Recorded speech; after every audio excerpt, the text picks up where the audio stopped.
গ্রামের অন্যান্য শিশুদের মাঝে খেলায় ব্যস্ত ৪০ বছরের এক মধ্যবয়সী মানুষ। দেখে বোঝার উপায় নেই এর মধ্যে কে হতে পারে। বলছি আসরউদ্দিন ওরফে সমীরের কথা। যে বয়সে পরিবারের দায়িত্বে থাকার কথা ঠিক সেই বয়সেই শিশুদের মতোই রয়ে গেছেন তিনি।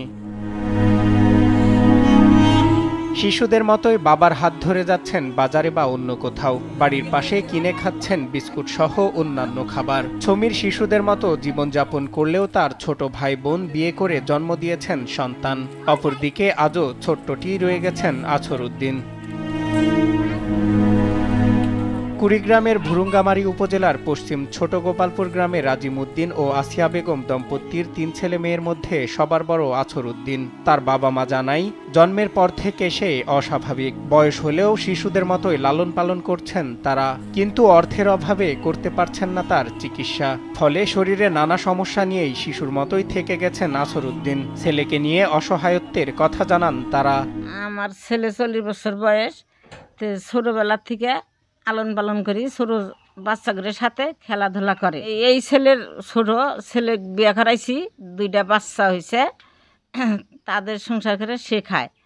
আর মনে করুন যে আমার চিকিৎসা বেগরে টাকা পয়সার চিকিৎসা বেগরে আমি ছেলেরে কোনো চিকিৎসা করা পারতেছি না। গ্রামের অন্যান্য শিশুরাও আসরউদ্দিনকে শিশু মনে করে স্বাচ্ছন্দ্যে খেলাধুলা করতে পছন্দ করে। অপরদিকে তার সমবয়সীরা নিজের পরিবারের দায়িত্ব কাঁধে তুলে নিলেও এখনও সমীরের স্থান মায়ের কোলে। তার উন্নত চিকিৎসার জন্য বিত্তবান সহ সরকারের সহায়তা কামনা করেন স্থানীয়রা। তার 2টা ভাই, তারা 2 ভাই 1 বোন। তার ছোট সে সবার বড়। তাদের 2জনকে বিয়ে দেওয়া হয়েছে, তারা আলাদা করে সংসার আছে, তাদের বাচ্চা আছে। তার বন্ধুরা এখন বিয়ে শাদী করে, অনেকের বাচ্চা এখন বিয়ে দিয়ে দিয়েছে। কিন্তু এরকম অবস্থা শিশুকাল থেকে আর বাড়েনি। তাদের অর্থনৈতিক সমস্যার কারণে, দরিদ্রতার কারণে সময় মতো ডাক্তার দেখাতে পারে নাই, এই জন্য হয়তো বা সন্তানটার চিকিৎসা হয় নাই। সমীরের বাপ অসহায় মানুষ, দিনমজুরে কাজ করে, আর মা মানুষের বাড়িতে কাজ করে।